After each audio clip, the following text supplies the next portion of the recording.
आता isakal.com आहे देशातील नंबर 1 ची मराठी न्यूज वेबसाईट। प्रत्येक अपडेटसाठी isakal.com ला नक्की भेट द्या।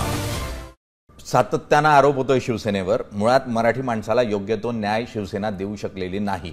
मुळात शिवसेनेनं काय केलं असा प्रश्न सातत्याने उपस्थित केला जातो आणि शिवसेना त्याला समर्पक असं उत्तर देऊ शकत नाही। हाच मूळ शिवसेनेसमोरचा सगळ्यात मोठा प्रश्नचिन्ह आहे आणि त्यामुळे साहजिक एक मोठं चॅलेंज असणार आहे शिवसेनेसाठी म्हणून उद्धव ठाकरेंच्या। दोन ठाकरे पण एकत्र आलेत यावेळेला। बघा, ह्या निवडणुकीमध्ये कोण एकत्र आलंय आणि कोण एकत्र आलं नाहीये ह्याला महत्त्व नाहीये।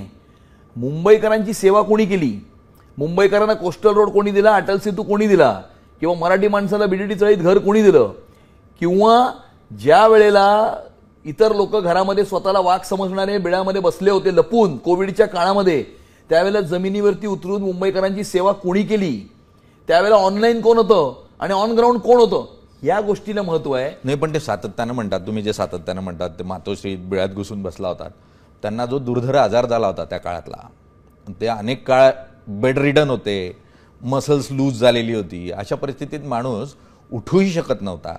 अशा परिस्थितीमध्ये तुम्ही त्यांच्याकडून काय अपेक्षा करतात की त्यांनी रस्त्यावर येऊन काम करायला हवं होतं, ते शक्य झालं असतं का? हा जो एक आरोप केला जातो त्याला अशा स्वरूपात उत्तर दिलं जातं। बघा, कोणाच्याही आजारी असतील तर त्यांनी उतरलं पाहिजे अशी अजिबात अपेक्षा नाही, परंतु बाकी इतर नेते होते, अगदी खरं, युवा नेते होते, युवराज होते, मग ते कुठे होते? आणि त्यामुळे कोविड केअर सेंटर ज्या वेळेला स्थापन होत होतं नेस्कोच्या वरळीला, ते स्थापन झाल्याचे एक दिवस तरी तिकडे आले, ओपन म्हणजे व्हेकंट कोविड केअर सेंटरचा फोटो काढला, सेंटर चालू झाल्यावर एकदाही आले नाहीत। आणि त्यामुळे हे जे घरात बसून होते ना, आम्ही त्यांच्याबद्दल बोलतोय। अगदी खरं आहे, मुळात शिवसेनेला रस्त्यावर उतरावं लागेल। मुळात शिवसेनेची ओळखच रस्त्यावरची आहे आणि रस्त्यावर जर तुमचं काम उरलं नाही तर तुमची ओळखही उरणार नाही। मग रस्त्यावरची जी सत्ता मिळवायची आहे तीही तुम्हाला मिळवता येणार नाही आणि त्यामुळे फक्त टीव्हीवरून बोलून होणार नाही, हे निश्चित आहे।